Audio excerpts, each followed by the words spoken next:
ऐसी चीज जिसका बेनिफिट आपको एक बहुत लंबे अरसे के लिए मिलेगा। प्लान भी लंबे अरसे का है, बेनिफिट भी लंबे अरसे के लिए मिलेगा, तो उसको हम कैपिटल बजटिंग कहते हैं। ठीक है, आपने एक नया प्रोजेक्ट लगाना है, ठीक है, नया कोई प्लांट लगाना है, प्लांट की कैपेसिटी बढ़ानी है, 25 साल, 20 साल, 50 साल की प्लानिंग भी हो सकती है। तो इतने लंबे अरसे के लिए जब हम प्लान्स बनाते हैं तो उसको हम कैपिटल बजटिंग का नाम देते हैं। कैपिटल बजटिंग जो है वो अब आप हो समझ सकते हैं कि जब इतने लंबे अरसे के प्लान्स होंगे तो उसकी इंपॉर्टेंस भी उतनी बढ़ जाती है। अगर आपने डिसीजन सही नहीं लिया तो इतनी लंबी प्लानिंग के ऊपर इतने अरसे के जब बेनिफिट्स आने हैं तो वो कोई चंद हज़ार या चंद लाख का प्रोजेक्ट तो होगा नहीं, वो तो मिलियंस या बिलियंस ऑफ डॉलर्स का प्रोजेक्ट होगा।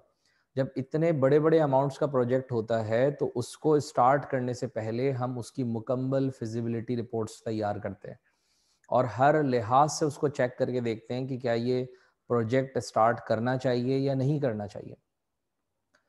तो बहुत सारे एस्पेक्ट से, मार्केटिंग के एस्पेक्ट से देखा जाता है, टेक्निकल एस्पेक्ट से देखा जाता है, हर एस्पेक्ट से उसको हम मेक श्योर करते हैं कि वो प्रोजेक्ट बेहतर हो। लेकिन हमें यहाँ जो मैंडेट है इस वक्त हमारा, वो किसी भी एस्पेक्ट से नहीं है, सिर्फ फाइनेंशियल एस्पेक्ट से जज करना है कि फाइनेंशियली वो प्रोजेक्ट फिजिबल है या नहीं है, जिसको हम इतना लंबा प्रोजेक्ट बनाने के लिए जा रहे हैं। तो this process is known as capital budgeting. यहाँ तक जो मैंने बताई बात, इसमें कोई कंफ्यूजन है तो पूछ लीजिए।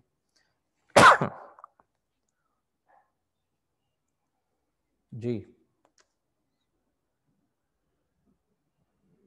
कोई क्वेश्चन? ठीक है, इसकी एक डेफिनेशन भी आप नोट कर सकते हैं कैपिटल बजटिंग की। Capital budgeting is a long term process. Capital budgeting is the long term process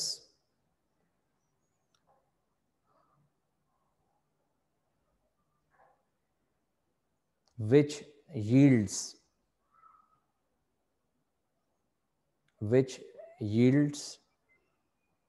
benefits, which yields benefits for more than a year. Capital budgeting is the long-term process which yields benefits for more than a year. Capital budgeting basically ऐसे process को कहते हैं जिसका benefit जो है वो बहुत लंबे अरसे के लिए होता है और कई सालों के लिए ये प्रोजेक्ट बनाया जाता है, कई सालों की प्लानिंग होती है, कई सालों तक इसके बेनिफिट्स आते रहते हैं, ह्यूज इन्वेस्टमेंट के साथ ये स्टार्ट किए जाते हैं प्रोजेक्ट्स। अब ये जो कैपिटल बजटिंग है जिसके हम प्रोजेक्ट्स की बात कर रहे हैं, प्रोजेक्ट्स जो हैं, इस प्रोजेक्ट की बेटा कुछ टाइप्स होती हैं। प्रोजेक्ट की टाइप्स होती हैं।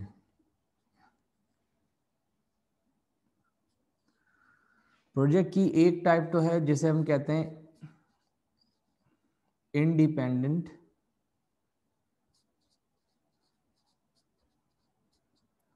प्रोजेक्ट्स, ऐसे प्रोजेक्ट्स जो कि इंडिपेंडेंट हैं, ठीक है।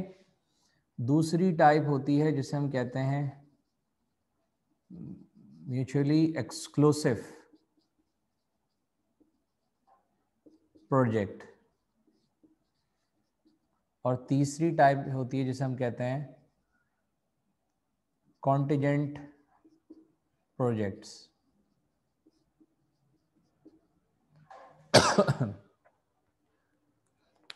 पहली टाइप आपके पास जो है वो कौन सी है? पहली टाइप आपके पास है इंडिपेंडेंट प्रोजेक्ट्स, और दूसरी टाइप आपके पास है म्यूचुअली एक्सक्लूसिव प्रोजेक्ट्स, और तीसरी प्रोजेक्ट की टाइप आपके पास है कॉन्टिजेंट प्रोजेक्ट्स। यहां तक आ रहा है बेटा समझ में? अब ये जो तीन टाइप्स हैं प्रोजेक्ट्स की, इनको एक एक करके हम डिस्कस करते हैं। सबसे पहले अगर बात इंडिपेंडेंट प्रोजेक्ट की जाए तो इंडिपेंडेंट प्रोजेक्ट ऐसा प्रोजेक्ट होता है जिस प्रोजेक्ट का दूसरे किसी भी प्रोजेक्ट से कोई ताल्लुक नहीं होता। बात समझ में आ रही? ऐसा प्रोजेक्ट जिसका दूसरे किसी भी प्रोजेक्ट से कोई ताल्लुक ना बने उसको हम कहते हैं इंडिपेंडेंट प्रोजेक्ट।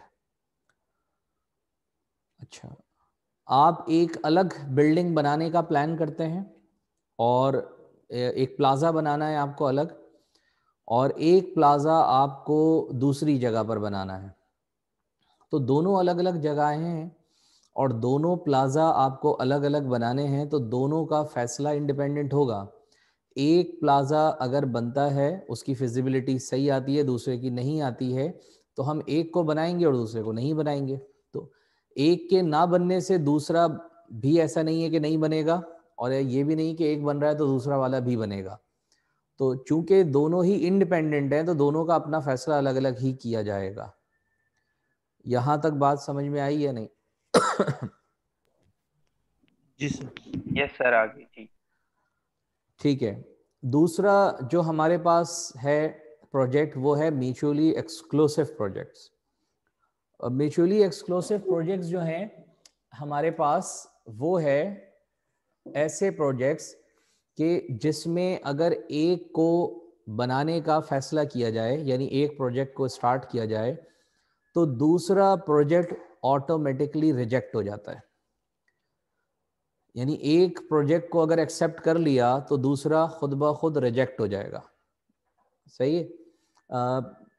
इसकी एग्जाम्पल ये हो सकती है, अगर हमें एक ही बिल्डिंग बनानी थी और ऑप्शन ये था कि हम वहाँ प्लाजा बना दें या हम वहाँ पर कमर्शियल प्लाजा बना दें या रेसिडेंशियल प्लाजा, ये दो प्रोजेक्ट के ऑप्शंस थे और हमने किसी एक का फैसला करना था। अब जिस दोनों की फिजिबिलिटी रिपोर्ट्स तैयार की गई तो कमर्शियल प्लाजा के बेनिफिट ज़्यादा नज़र आए और हमने फैसला किया कि कमर्शियल प्लाजा बनाना है। तो ऑफ कोर्स उस पे जो रेसिडेंशियल प्लाजा बनाना था उसका प्रोजेक्ट जो था वो रिजेक्ट हो जाएगा। ठीक है, यानी जब आप ऑप्शंस पर काम कर रहे हैं तो एक ऑप्शंस को चुनने का मतलब दूसरा रिजेक्ट है। तो ऐसे प्रोजेक्ट्स को म्यूचुअली एक्सक्लूसिव प्रोजेक्ट्स कहते हैं। एक की एक्सेप्टेंस दूसरे को रिजेक्ट कर देती है।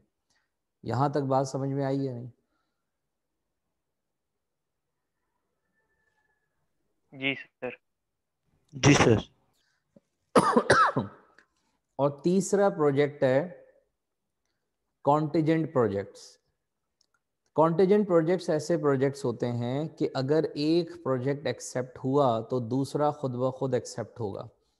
कॉन्टिजेंट्स प्रोजेक्ट बेसिकली एक दूसरे के लिए कॉम्प्लीमेंट्री होते हैं।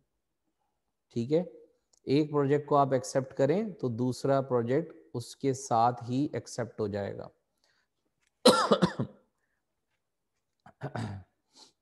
बहुत सारे लोग जो है वो आप कॉम्प्लीमेंट्री चीज़ों की इसमें बहुत सारी एग्जाम्पल ले सकते हैं। छोटी छोटी एग्जाम्पल्स भी डिस्कस करते हैं।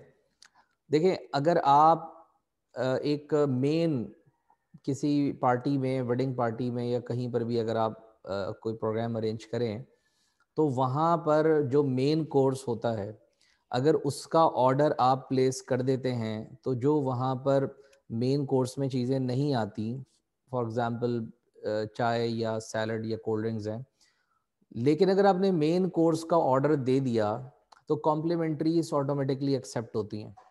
ठीक है। तो एक की एक्सेप्टेंस दूसरे को खुद ब खुद एक्सेप्ट करवा देती है। इसको आप कॉन्टिजेंट प्रोजेक्ट्स कहते हैं। ठीक, आपने कोई एक बहुत बड़ी बिल्डिंग बनाने का प्लान कर लिया, जैसे मैं बिल्डिंग की एग्जांपल दे रहा था। तो वो जो बड़ी बड़ी आप बिल्डिंग्स बनाने के लिए जा रहे हैं या जो आप प्लाजा बनाने की बात कर रहे थे, तो उसके साथ ही अगर बिल्कुल अटैच कोई छोटा सा और स्पेस होता और वो ये कहते कि भाई जो ये बड़ा प्लाजा लेगा उसको ही ये छोटा प्लाजा भी या छोटी से जो स्पेस है वो भी लेनी होगी या उसको मिलेगी। ऐसा नहीं है कि ये इतनी बड़ी जगह कोई और ले लेगा और ये छोटी सी जगह पे कोई दूसरा बंदा आ जाएगा, ये मुमकिन नहीं है। तो एक ही शख्स को दोनों काम करने होंगे। तो आप जो बड़ा स्पेस लेंगे उसकी वजह से दूसरा खुद ब खुद एक्सेप्ट हो जाएगा जो छोटा होगा। आसान लफ्जों में मैंने जैसे आपको समझाया कि कॉम्प्लीमेंट्रीज जो होती है ना वो कॉन्टिजेंट प्रोजेक्ट्स के जमरे में आ जाती है। सही है।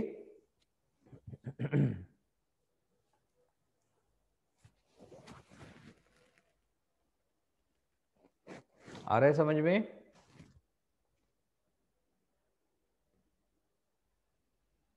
जी सर। सही है। अच्छा, चूंकि आपके जो पेपर्स हैं इसमें जो क्वेश्चंस आते हैं वो नॉर्मली इंडिपेंडेंट या म्यूचुअली एक्सक्लूसिव के आते हैं, तो आपने जो ज़्यादा फोकस रखना है वो इंडिपेंडेंट और म्यूचुअली एक्सक्लूसिव प्रोजेक्ट्स पे रखना है। आप अक्सर अपने पास पेपर में देखिए तो आपको दो प्रोजेक्ट्स नज़र आ रहे होंगे, प्रोजेक्ट ए और प्रोजेक्ट बी, और उनके कैश फ्लोज आपको दिए गए होंगे। तो अमूमी तौर पे दो प्रोजेक्ट सारे होते हैं, लेकिन वो दो प्रोजेक्ट्स या तो इंडिपेंडेंट होते हैं, अलग अलग होते हैं, या फिर वो म्यूचुअली एक्सक्लूसिव होते हैं। अच्छा देखिए, कॉन्टीजेंट चूंकि आमतौर पे आते नहीं है तो अभी हम उसको डिस्कस नहीं कर रहे, अभी हम दो पर अगर फोकस रखें, इंडिपेंडेंट और म्यूचुअली एक्सक्लूसिव। अगर एक प्रोजेक्ट आता है सिर्फ क्वेश्चन में, कोई भी एक प्रोजेक्ट और उसके कैश फ्लोज हैं, तो ये जहन में रखिएगा कि फिर वो लाजमी तौर पे इंडिपेंडेंट ही होगा, उसमें म्यूचुअली एक्सक्लूसिव का ऑप्शन ही खत्म हो जाएगा। ये बात समझ में आई? जी सर। क्या सर, क्या बोला आपने? मैंने ये कहा अगर सिर्फ एक प्रोजेक्ट आपके पास पेपर में आता है तो ये बात आप मेक श्योर कर लीजिए कि अब ये कंफर्म इंडिपेंडेंट प्रोजेक्ट है। म्यूचुअली एक्सक्लूसिव के लिए एक एक्सेप्ट करके दूसरे को रिजेक्ट करना होता है, तो उसके लिए दो होना जरूरी है। Okay sir, okay. ठीक है। और अगर सिर्फ कोई एक आएगा तो वो कंफर्म इंडिपेंडेंट प्रोजेक्ट ही होगा। अच्छा, अब इंडिपेंडेंट प्रोजेक्ट का फैसला करना हो या म्यूचुअली एक्सक्लूसिव प्रोजेक्ट्स का फैसला करना हो, और ये फैसला फाइनेंशियल बेसिस के ऊपर बात कर रहा हूं, तो आपको कुछ ना कुछ टूल्स ऐसे चाहिए होंगे जिन टूल्स की मदद से आप इन प्रोजेक्ट के एक्सेप्ट या रिजेक्ट करने का डिसीजन लेंगे। Got it? जी sir.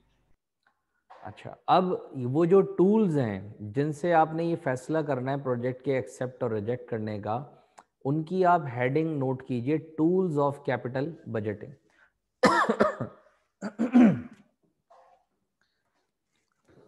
Tools of capital budgeting की आपने हेडिंग नोट कर लेनी है कि कैपिटल बजटिंग के टूल्स क्या होते हैं।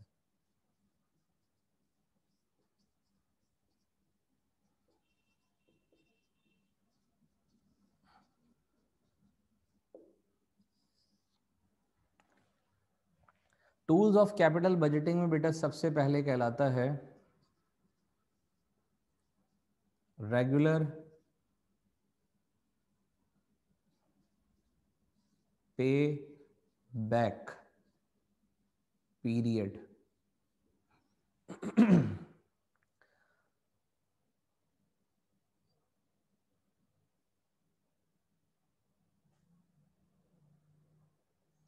रेगुलर पे back period.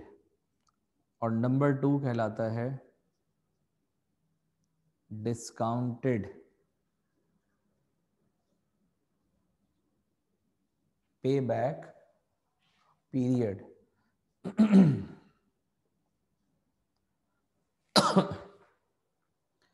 Discounted pay back period. और नंबर 3 कहलाता है आपके पास पी आई, यानी प्रॉफिटेबिलिटी इंडेक्स। ठीक है। और नंबर 4 टूल है नेट प्रेजेंट वैल्यू। नंबर 5 है इंटरनल रेट ऑफ रिटर्न और नंबर 6 है modified internal rate of return.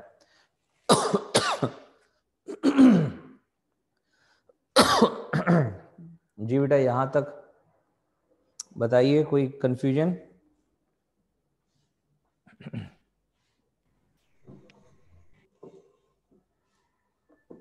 इसमें पे बैक का मतलब क्या है? कोई इसमें से पूछना है तो बताइए।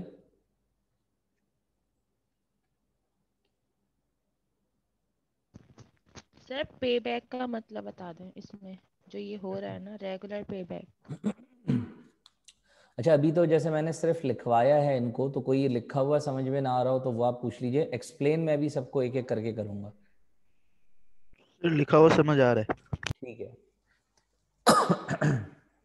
नंबर 1 है बेटा रेगुलर पे बैक पीरियड। अच्छा, ये 6 टूल्स हैं। ऑब्जेक्टिव सबका क्या है? एक ही ऑब्जेक्टिव है, कॉमन एजेंडे पर काम कर रहे हैं सारे, और वो है प्रोजेक्ट की सिलेक्शन, कि प्रोजेक्ट सिलेक्ट होना चाहिए या नहीं होना चाहिए। ठीक है। रेगुलर पे बैक पीरियड, पे बैक पीरियड का मतलब समझना है पहले हमने। पे बैक पीरियड चूंकि फर्स्ट और सेकंड दोनों ही में लिखा हुआ आ रहा है, तो पे बैक पीरियड का मतलब है रिकवरी टाइम। क्या मतलब है? Recovery time. रिकवरी टाइम का मतलब यह है कि कितने टाइम में एक्सक्यूज मी, कितने टाइम में आपकी जो इन्वेस्टमेंट है वो पे बैक हो जाएगी। हम ये देखते हैं कि जो पैसे हमने इन्वेस्ट किए हैं, और इस इतने बड़ी इन्वेस्टमेंट इस प्रोजेक्ट के ऊपर हुई है, और इस इन्वेस्टमेंट के बेनिफिट्स भी हमें कई सालों तक मिल रहे हैं, लेकिन सबसे पहले तो ये समझना है कि जो इन्वेस्टमेंट की है वो कितने टाइम में हमें रिटर्न हो जाएगी। पहला ऑब्जेक्टिव ही आपका ये है कि इन्वेस्टमेंट को जल्द से जल्द पे बैक कराओ ताकि अर्निंग स्टार्ट हो। अगर आपने कोई प्रोजेक्ट स्टार्ट किया, फॉर एग्जांपल 5 साल का प्रोजेक्ट है, और आपने $10,000 मिलियन से स्टार्ट लिया, तो आपको शुरू के पहले साल में फॉर एग्जांपल $3 बिलियन इनफ्लोज मिले, दूसरे साल में $12 बिलियन के आपको इनफ्लोज मिल गए। तो बुनियादी तौर पे देखा जाए तो 2 सालों में $15 मिलियन के आपको इनफ्लोज मिल गए। आपकी इन्वेस्टमेंट थी 10 मिलियन। इसका मतलब ये हुआ कि आपने दूसरे साल के अंदर ही अपनी इन्वेस्टमेंट को पे बैक कर लिया। समझ में आई बात या नहीं?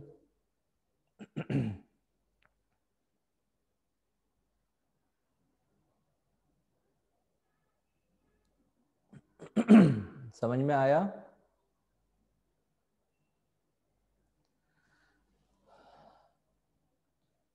जी नहीं जैद सर।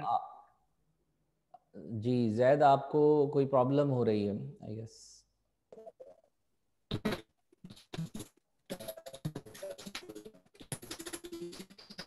ये सेकंड वाले में डिस्काउंटेड में आपका माइक प्रॉब्लम कर रहा है गैस। आप टाइप कर दें, मैं मैसेज में पढ़ लूंगा। डिस्काउंटेड पे बैक पीरियड का बोल रहा है सर वो। जी देखें, बेटा अभी जो है ना, आप थोड़ा सा ये समझने की कोशिश करें कि मैंने 2 टूल्स हैं, मैंने कहा दोनों में डिस्काउंटेड पे बैक पीरियड इसमें देखें, ये समझने की कोशिश करें कि जो पे बैक पीरियड है क्या है। अभी मैंने रेगुलर और डिस्काउंटेड के फर्क को नहीं बताया, अभी मैंने सिर्फ पे बैक पीरियड को एक्सप्लेन किया है। यहां तक बताएं कोई प्रॉब्लम है तो। पे बैक पीरियड का मतलब रिकवरी टाइम, कि कितने टाइम में आपकी इन्वेस्टमेंट आपको वापस मिल गई। अब रेगुलर और डिस्काउंटेड पर नेक्स्ट स्टेप में आएंगे। ठीक है, तो जो रेगुलर पे बैक पीरियड है अब इस पर आ जाते हैं, ये रेगुलर पे बैक पीरियड क्या होता है। देखिए बेटा, दो वैल्यूज होती हैं इसको समझने की कोशिश कीजिएगा। एक वैल्यू है जिसे हम कहते हैं नॉमिनल अमाउंट, और एक वैल्यू है जिसे हम कहते हैं प्रेजेंट अमाउंट। नॉमिनल और प्रेजेंट अमाउंट का फर्क बहुत इंपॉर्टेंट है इन दोनों कॉन्सेप्ट को समझने के लिए। अगर मैं आपसे ये कहूं बेटा कि फर्स्ट ईयर के अंदर, फॉर एग्जांपल, कि ये मैं लिख रहा हूं 0, ये 1 और ये 2, मैंने 3 यहां पर अमाउंट ईयर्स लिखे हैं। 0 मतलब आज है, 1 मतलब 1 साल बाद है, और 2 मतलब 2 साल बाद। ठीक है। अब इन तीनों में मुझे एक अमाउंट 10,000 मिलता है, ये आज मिल रहा है, और एक 10,000 मुझे 1 साल बाद मिलेंगे, और एक 10,000 मुझे 2 साल बाद मिलेंगे। सही है, 3 अमाउंट मिल रहे हैं।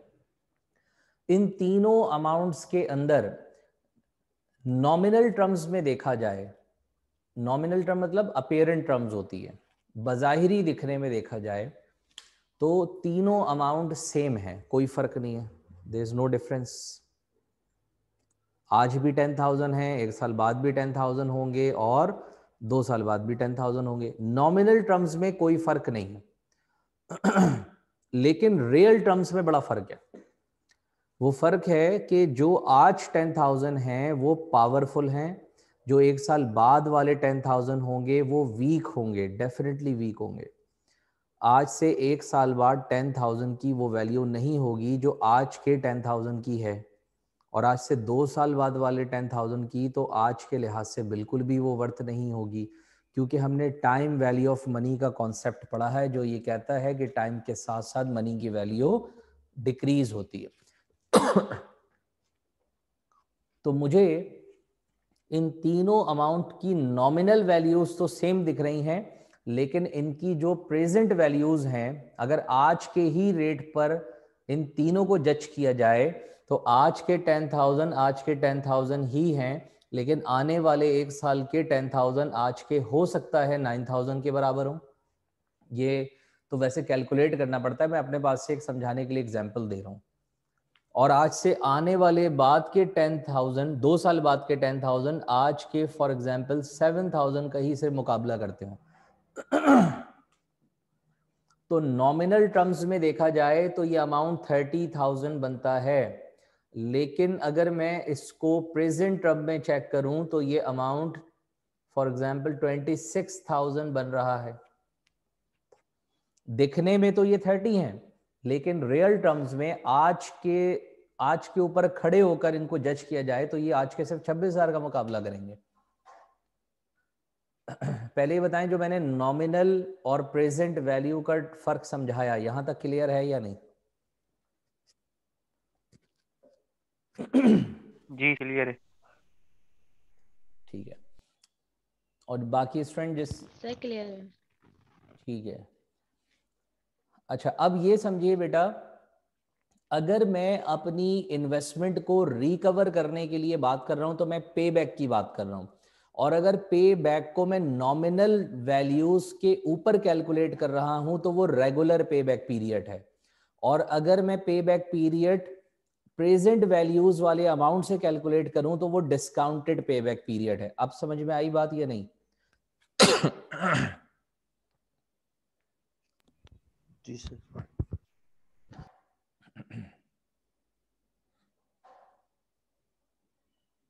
रेगुलर और डिस्काउंटेड का फर्क बेटा सबको क्लियर हो गया या नहीं? जी सर क्लियर है। सर क्लियर है। जैद आपको भी इशू हो रहा था, आप बताएं, मैसेज पे ही बता दें क्लियर है।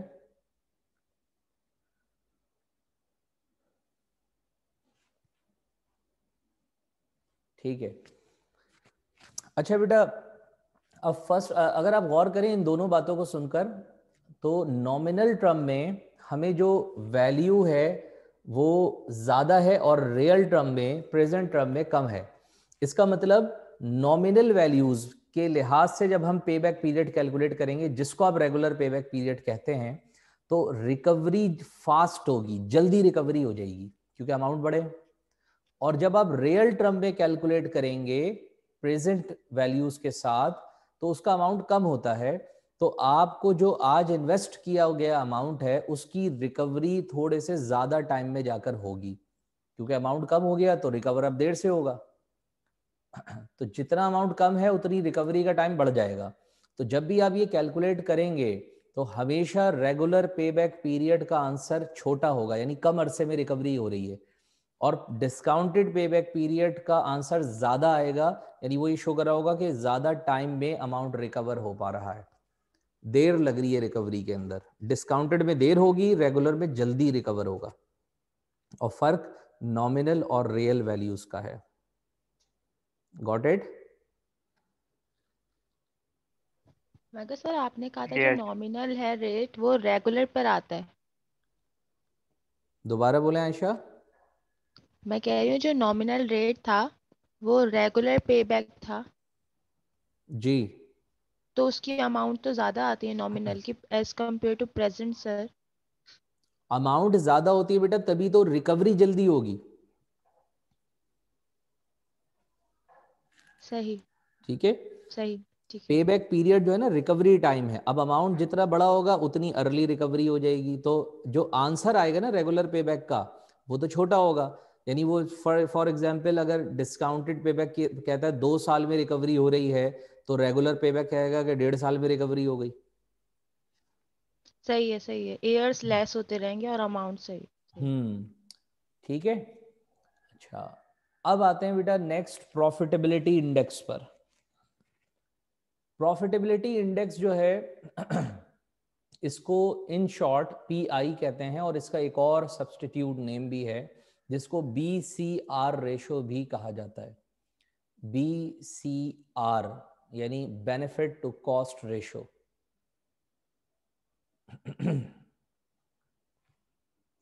बेनिफिट टू कॉस्ट रेशो, इसका मतलब ये है कि ये एक ऐसा रेशो है जो बेनिफिट और कॉस्ट के दरमियान तनासब बताता है कि बेनिफिट्स कितने हैं और कॉस्ट कितनी है, इनके दरमियान क्या रेशो बन रहा है। अच्छा, आपके ख्याल में बेनिफिट्स और कॉस्ट के दरमियान अगर रेशो बनाया जाए तो किसका रेशो ज्यादा होना चाहिए? बेनिफिट्स का। ऑफ कोर्स बेनिफिट्स का रेशो ज्यादा होगा तो ही प्रोजेक्ट आपके लिए फिजिबल होगा। ठीक है। जी सर। जी सर।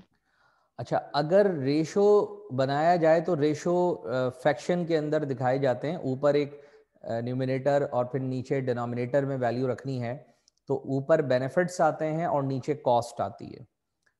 ठीक है, बेनिफिट्स ऊपर होंगे, कॉस्ट नीचे होगी। तो इसका जो आंसर है वो अगर 1 आ जाता है पूरा फॉर एग्जाम्पल, तो इसका मतलब बेनिफिट्स और कॉस्ट इक्वेट कर गए, दोनों बिल्कुल बराबर के अमाउंट होंगे, जब ही कैंसिल करके 1 बना है। एग्रीड? जी। जी सर। और अगर आंसर 1 से लेस हो जाता है, इसका मतलब होगा कि बेनिफिट्स कम थे और कॉस्ट ज्यादा थी, तो आंसर फ्रैक्शन में चला गया, पॉइंट्स में चला गया, 0 पॉइंट समथिंग करके आ रहा है।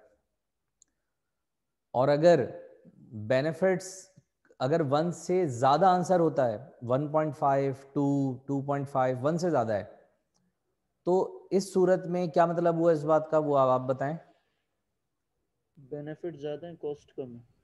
बेनिफिट ज्यादा हैं और कॉस्ट कम है, तो मुझे बताइए कौन सी सिचुएशन डिसीजन मेकिंग के लिए एक्सेप्टेबल है? बेनिफिट ज्यादा हो, कॉस्ट कम हो। हाँ, तो इसका मतलब हम ये अब कह सकते हैं कि जब आप पीआई की बुनियाद पर फैसला करने के लिए जाएं तो हमेशा ये चेक करना है कि क्या ये रेशो 1 से ज़्यादा आ रहा है या नहीं आ रहा। अगर 1 से ज़्यादा आ रहा है तो प्रोजेक्ट आपके लिए बेनिफिशियल है, बेनिफिट ज़्यादा हैं। और अगर 1 से लेस आ जाए तो इस प्रोजेक्ट को किसी सूरत एक्सेप्ट नहीं करना चाहिए, रिजेक्ट कर देना चाहिए। समझ में आई बात या नहीं? Yes sir. और अगर एग्जैक्टली 1 आ जाए तो आप न्यूट्रल हो जाते हैं, ठीक है। एग्जैक्टली 1 आने पर न्यूट्रल हो जाएंगे, आप एक्सेप्ट भी कर सकते हैं, रिजेक्ट भी कर सकते हैं। एक्सेप्ट करेंगे तो कोई बेनिफिट्स नहीं है, अगर रिजेक्ट करेंगे तो कोई लॉसेस भी नहीं है, ठीक है। अच्छा, अब ये समझ में आ गया तो बेटा नेक्स्ट पर बात करें।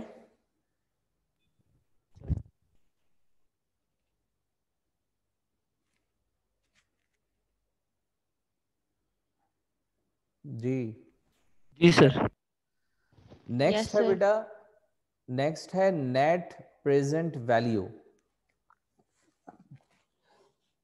नेक्स्ट प्रेजेंट जो नेक्स्ट है आपके पास नेट प्रेजेंट वैल्यू, इसका मतलब क्या है? इसका मतलब ये है कि जो आपकी प्रेजेंट वैल्यूज है ना वो किसे कहते हैं? डिस्काउंटेड अमाउंट को। मसलन कि आज से जो अभी मैंने ये बोर्ड पे आपके सामने लिखा हुआ है, ये नॉमिनल वैल्यू है और ये इसकी प्रेजेंट वैल्यू है। ये दोनों सेम इसलिए हैं कि दोनों आज की ही वैल्यू है, बराबर है बिल्कुल। ये 1 साल बाद का अमाउंट है तो ये नॉमिनल टर्म में तो 10,000 है, लेकिन इसकी प्रेजेंट वर्थ आज खड़े होकर अगर 1 साल बाद वाले 10,000 को सोचा जाए तो वो आज के 9,000 के बराबर है। इसी तरह ये 2 साल बाद वाले 10,000 है और इसकी प्रेजेंट वैल्यू 7,000 है। तो आज अगर देखा जाए तो टोटल वर्थ बनती है प्रेजेंट अमाउंट की टर्म में 26,000। नॉमिनल में वो 30 है लेकिन प्रेजेंट उसके 26 हैं। और नेट लगाने का मतलब बेटा ये होता है कि ये जितने भी इनफ्लोज आपको फ्यूचर में मिलते रहेंगे, ये सारे अमाउंट मिलाकर इसको इकट्ठा करें एक जगह पर, सारी प्रेजेंट वैल्यूज को, और उसमें से अपनी इन्वेस्टमेंट को माइनस कर दें। इन्वेस्टमेंट को जब हम माइनस कर देंगे तो उसके बाद जितना भी अमाउंट बच रहा है वो सारा का सारा अमाउंट इन्वेस्टमेंट से सरप्लस है, और इन्वेस्टमेंट से सरप्लस अमाउंट को कहते हैं एनपीवी। समझ में आई बात?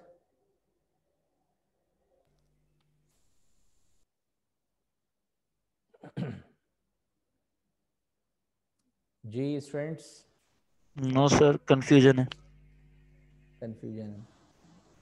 देखिए मैंने ये कहा कि आपको जितनी भी प्रेजेंट वैल्यूज मिल रही हैं, प्रेजेंट वैल्यूज की बात कर रहा हूँ, नॉमिनल वैल्यूज की बात नहीं कर रहा। प्रेजेंट आज से 10 साल तक के भी अमाउंट अगर आगे के मिल रहे हो तो उन सबको आज के रेट पर चेक किया जाएगा, उनके प्रेजेंट वैल्यूज बनाई जाएंगी। लेकिन जितने भी अमाउंट आपको मिल रहे हैं, आज से 10 साल का प्रोजेक्ट है तो 10 साल तक मिल रहे हैं, उन सबको आज आप कैलकुलेट कर सकते हैं कि इनकी आज की प्रेजेंट वर्थ क्या बनेगी।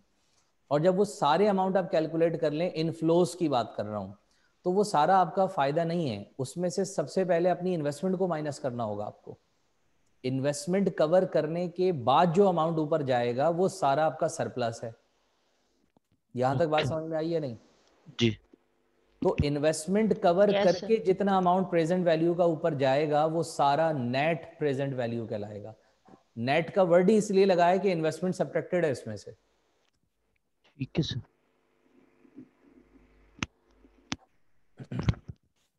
जी बाकी students? Okay sir. Yes, sir. Clear है। ठीक है, अब आते हैं बेटा नेक्स्ट पर, वो है internal rate of return.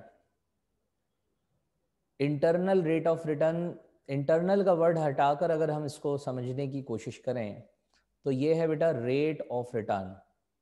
Rate of return मतलब आपने जो इन्वेस्टमेंट की है उस इन्वेस्टमेंट पे इन टर्म्स ऑफ परसेंटेज आपको क्या बेनिफिट्स हुए।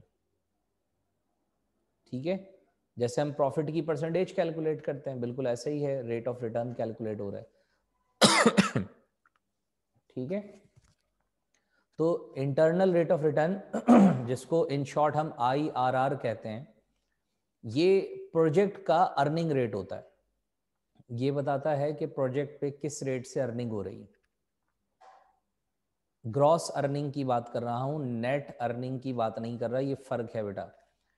जब मैं वर्ड नेट लगाऊं तो समझ ले इन्वेस्टमेंट कवर है ठीक है, और जब मैं वर्ड ग्रॉस लगाऊं तो समझ लें इन्वेस्टमेंट के सब्सिडरीज इसमें से कवर नहीं है। एक बात जहन में रखें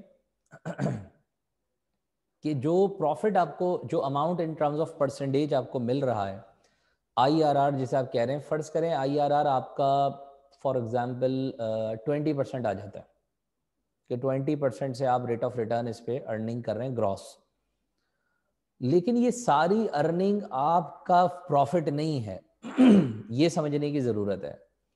इसमें से कितनी अर्निंग आपका प्रॉफिट है, इस बात के लिए आपको पढ़ना पड़ेगा वैक, weighted average cost of capital.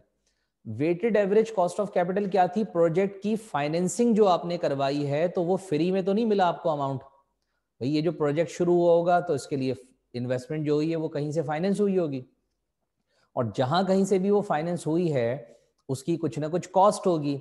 तो उस प्रोजेक्ट की जो कॉस्ट है, इन्वेस्टमेंट की जो कॉस्ट है, उसको आप कॉस्ट ऑफ कैपिटल कहते हैं, यानी वैक, weighted average cost of capital. वो फर्ज कर लेते हैं बेटा 12% है, तो जो आप कमाएंगे 12% तो स्ट्रेट अवे कॉस्ट में चला जाएगा तो इसका जो डिसीजन लेने का क्राइटेरिया है वो ये कि IRR का आंसर लाजमी तौर पे वैक से ज्यादा होना चाहिए। वैक से ही कम हो गया तो उसका मतलब ये प्रोजेक्ट तो अपनी कॉस्ट भी नहीं कवर कर पा रहा, जो पीरियोडिकल कॉस्ट है, जो हर साल बर्दाश्त करनी है। देखें, प्रोजेक्ट शुरू करते हैं तो दो किस्म की कॉस्ट, एक इन्वेस्टमेंट है जो आपको अलग पैसे रिटर्न करने हैं, प्रिंसिपल अमाउंट इन्वेस्टमेंट है जो आपने अलग देना है, और एक प्रोजेक्ट के ऊपर पीरियोडिकल कॉस्ट है, पीरियोडिकल कॉस्ट जो हर पीरियड में देनी है। जैसे कर्जा लिया तो इंटरेस्ट देना है, एक्स्ट्रा अमाउंट की बात हो रही है। जैसे किसी से फाइनेंसिंग ओनर के तौर पे कराई तो उसको हर साल प्रॉफिट भी देना है। तो यहां तक वैक जो है ना वो आपको हर हाल में कवर करना है, वरना इन्वेस्टर ही डिससेटिस्फाई हो जाएंगे। तो IRR का जो रेट है वो वैक से ऊपर होना चाहिए। अगर IRR वैक से ऊपर है तो ये प्रोजेक्ट आपके लिए बहुत अच्छा है, बट अगर IRR वैक के बराबर भी है, वैक के बराबर होने का मतलब वो जिससे कर्जा लिया है उसके इंटरेस्ट को भी प्रोटेक्ट कर रहा है फिलहाल, जिससे हमने ओनर के तौर पे इन्वेस्टमेंट करवाई है उसके डिविडेंड को भी निकाल कर दे रहा है, लेकिन उसके ऊपर कुछ नहीं दे रहा, बस वहीं तक की इन्वेस्टमेंट कवर कर रहा है तो IRR अगर वैक से ऊपर चला